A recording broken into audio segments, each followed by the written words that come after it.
Hi everyone, in today's video, I'm going to show you how to create a new Apple ID on iPhone. First, open Safari on your iPhone. Then, go to account.apple.com. Now, tap on Sign In. Then, tap on the arrow icon at the top right corner. Here, tap on Create your Apple account. Now, enter your first name and last name. Then, select your country or region. Next, enter your date of birth. Now, type in the email address you want to use for the new Apple ID. Then, create a password and enter it again to confirm.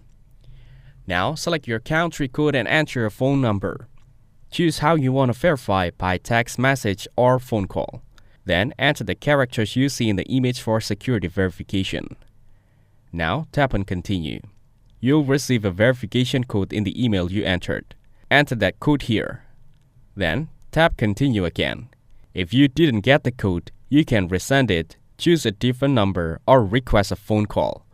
Once verified, your now Apple ID is created and ready to use. Don't forget to like and subscribe to the channel. Thanks for watching. See you in the next one.